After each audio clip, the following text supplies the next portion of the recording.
Hey, what is up, guys? It's your boy straydog here. We're back at it again with another video. Good morning, good afternoon, good evening to whatever time you're watching this. So, One Piece character introductions. This is a top 10 video coming from VinnyTube. So we've reacted to a couple of videos coming from him already. Like he does, I like his video style and all that stuff. So yeah, it's another one of those top 10 One Piece character introductions. So character introductions are a staple in the anime scene as well. Like everyone loves a good character introduction, like those few minutes or seconds maybe of introduction, the first time seeing a character, especially one that is quite hype. So there you go. Subscribe to the channel if you haven't already. Let's fucking go.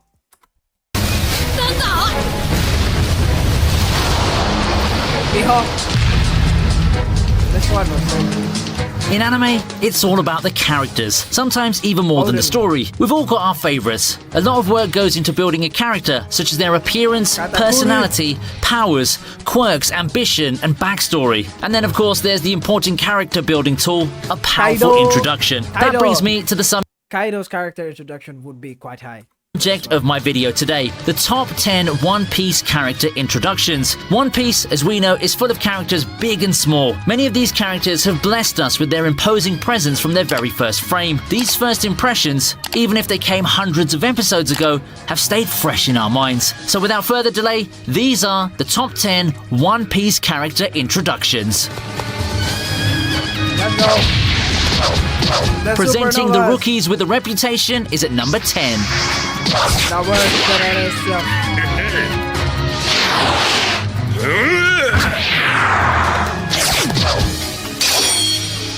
A gorgeous glutton, a gang boss, a magician, a guy with a killer tune, a magnetic redhead, a master assassin, a former law enforcer turned outlaw, a mad monk, a tattooed surgeon, a rubber-limbed airhead, and a swordsman with a penchant for losing his way. Do you recognize them?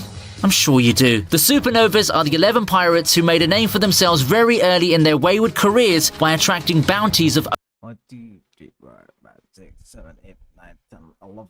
The 11 pirates that are these are the worst generation. Over 100 million berries. Not only does this make them a serious threat to the world government and the Marines, it also gives them an air of notoriety, which they obviously revel in. Being such unrivaled talents, this lot do deserve a grand introduction, and that's exactly what they get in the Sarbodi Archipelago arc, first through a rogues gallery-style slideshow of their bounties, and then by getting to display their exploits in what remains one of the most rambunctious multiplayer fights in One Piece.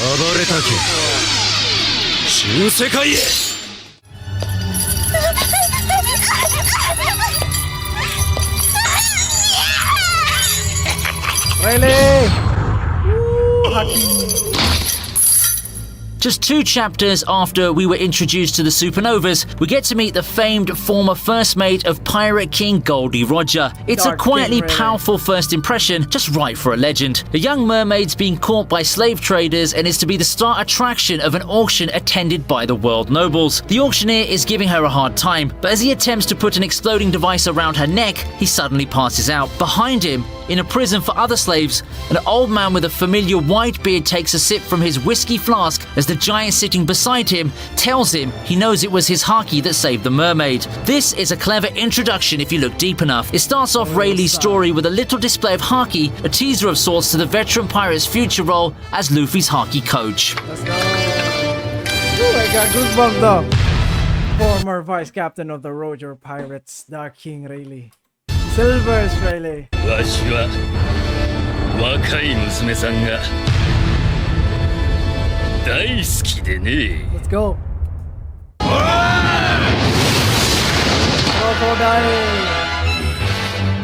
This one was quite Next up, we have early. the Sandman himself, Crocodile. Before he's revealed to be the primary antagonist of the Alabaster arc, we meet Crocodile as the hero of the Desert Kingdom. Standing atop a tall building, all the townsfolk seem to love this imposing figure with a golden hook for a hand. They chant his name and hail him as their protector. Unlike most early villains in this long-running One Piece saga, Crocodile's had a gripping character trajectory and journey for what little we've seen of him. He started off as a former crime boss and warlord of the sea who set out to steal an empire. He was one of the first powerful rivals rivals to cross paths with a young Luffy and hand him a devastating defeat. He later turned into an unlikely ally, but it's still a mystery where his loyalties really lie. Given his ever-evolving character and the potential for his return, Crocodile's introduction in Alabasta remains a memorable one.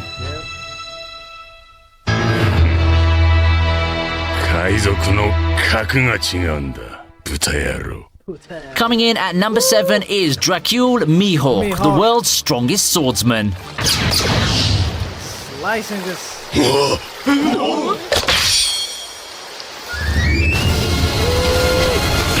sick. So sick.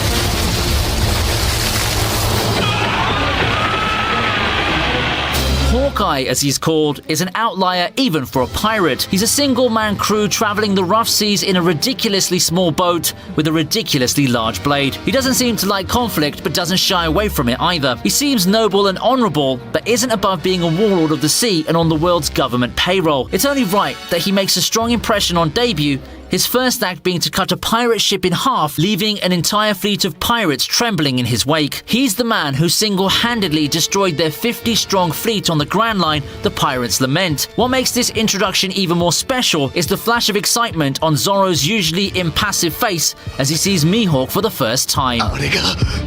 Woo, and then the duel that they had as well, and you know, Zoro's first ever loss, I guess. So yeah, there you go, there you go. 鷹の目の男!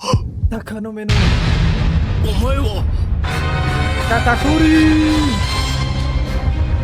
For our next entry, he might fire jelly beans as weapons, have a fondness for donuts, and have the word sweet in his title, but there is nothing remotely sweet about him. Being the second son of Charlotte Linlin and one of the 3 sweet generals of the Big Mom pirates, Katakuri is as overpowered as they come, and you know this from the start. There isn't even a doubt, considering that he has a bounty of 1 billion berries. As expected, he manages to shock and awe with his first appearance, such as his power. That power is an ability to see slightly into the future, a result of polishing his observation haki to such a level that it's given him the gift of clairvoyance, a power almost as rare as his mother's. Without making an effort, Katakuri is able to predict the words that will come out of people's mouths before they're spoken, predict when an attack is coming and how many people are involved. It's a godly ability revealed right off the bat for one of the main antagonists, and surprisingly, the most sympathetic figure of the whole Cake Island arc.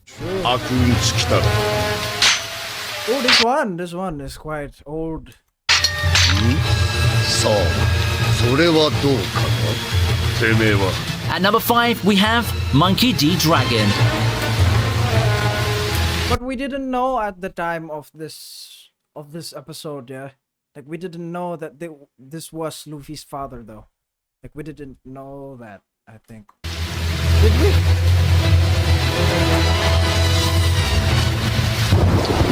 Other than the fact that he's the father of our hero, the son of Garp, and the supreme commander of the Revolutionary Army, very little is known about this man. We know for sure that he'll play a major role in the story that's yet to be told, but for now, he remains a fascinating secret, which is surprising in many ways, given that he made his debut in the series at around the 50th episode mark. Yeah. True to how his character has unfolded so far, Dragon first appears as a mysterious cloaked figure in a rain-swept town who saves Luffy from Smoker. The only thing that gives away his identity is the distinctive tattoo on the left side of his face. From the sudden and intense storm that sweeps the town right around his appearance, we can guess that Dragon's powers are immense, but like the man himself, they're still tightly wrapped up in mystery. Till Oda decides to bring Dragon out in the open, we can only remain in awe of this enigma.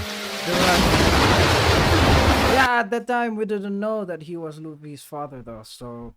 男の船出を邪魔する理由がどこにある。窮屈でござる。 Odin! Hey, Odin. A lot of people has Odin as one of their favorite characters, and I get it. Like his storyline, his whole storyline is just so sick. Like from the progress and then how he died as well, like the sacrifices that he's made, and yeah, like that cut on Kaido's chest as well.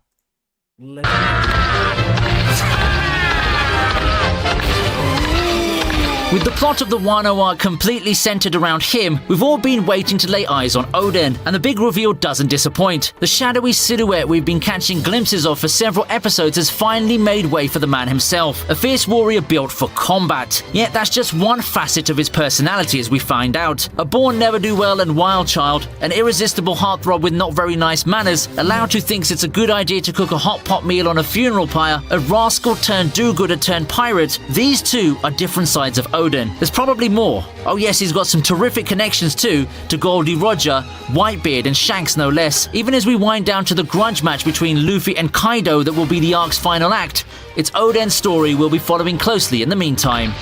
何それかっこいいそういうこと？これが噂のおでん節か。 Odin. Odin. Say Mamma Mia, because our Mama. third entry is Big Mom, a sweet hound and the first Yonko on this list. まあまあまあまああと何日だいお茶会までは The most powerful female pirate waltzes into the series with a bit of a song and dance. Instead of a display So of power creepy. or personality, her Very introduction fucking has a creepy song. carnival or party mood to it. A tea party to be exact, which is her favourite activity. But look beyond the festivities, the rainbow and the dancing folks, and there's something terribly wrong with this cheerful and harmless picture. The talking flowers and the yummy desserts that break into song are just the tip of the iceberg of strangeness. Big Mom's jolly tune about planning a tea party and a wedding quickly goes into a very dark territory, with lyrics about looting and killing. There's also a murderous look on her face, which clashes with her light and easy footsteps. As far as character introductions go, this is the perfect show for this unpredictable pirate who's as childlike as she is cruel, as powerful as she is peculiar.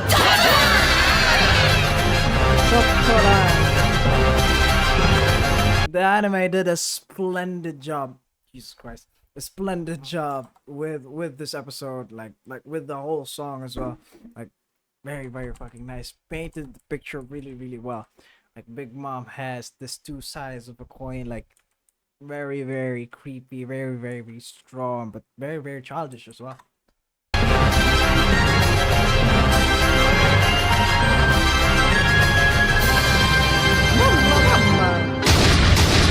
Kizaru.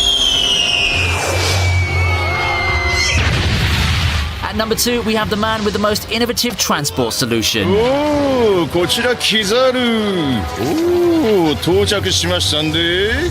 応答願います。 As a Marine Admiral, Kizaru undoubtedly has a fleet of naval warships at his disposal to help him get around. But where's the fun in that when you can ride a cannonball, right? Kizaru's entrance in Sabodi is one of the most iconic moments in the series. As far as character introductions go, it doesn't get more unconventional than this. Him taking down the Supernovas like it was nothing was just the icing on the cake. If we talk about the three admirals at this point of the story, Kizaru doesn't seem as compelling a character as Akainu, a ruthless authoritarian, or Aokiji, who's a reasonable man behind his icy exterior. And yet he's the one who gets the most exciting debut among the three. He's been part of some truly engrossing contests. We can only hope that the fun times continue when that familiar figure in a bright yellow suit makes his next appearance. こりゃちょっとやりすぎたね。 Lazy justice. Ah, yes, of course. And that brings us to number 1. There's And it's only Kaido number for the win. 彼は今自殺をしたのだ。 What beats riding into a scene on a cannonball? Free falling from a sky island and surviving the fall despite landing headfirst, that's what. That suicidal plunge is the moment we most associate with Kaido, the king of beasts and the central antagonist of the ongoing Wano arc. Before his debut, we knew Kaido to be an unstoppable, invincible force, more monster than man. In the episodes since that dramatic first appearance, we know him to also be a tyrant with the power to transform into an ancient dragon, as well as a hopeless drunk with a grumpy disposition. It's these little character quirks that make him interesting as a villain more than his imposing powers and physicality in his evil deeds. As the Wano arc unfolds and the action intensifies, we can't wait to see his exploits. And this build-up of excitement and anticipation, I dare say, is all thanks to his fascinating introduction more than 200 episodes ago. Bakemono. 死に場所を求める男の名は百獣のカイドウ。 The strongest creature. If it's a one-on-one battle, always bet on Kaido. And that brings us to the end of this video. Tell me what Alrighty then. Yeah, I agree. I agree with the top one. There can only be a top one anime, like One Piece character introduction. It can only be Kaido, man. Like, it can only be Kaido. Yeah, there you go, man. There you go. If you like the video, then I like the video. Share this with your family and friends. If you have any other comments, recommendations, put it down there in the comment section down below. Subscribe to the channel if you haven't already. But I guess that will be it for this one. Thank you very much, guys, for watching. Until next time, folks. Bye-bye.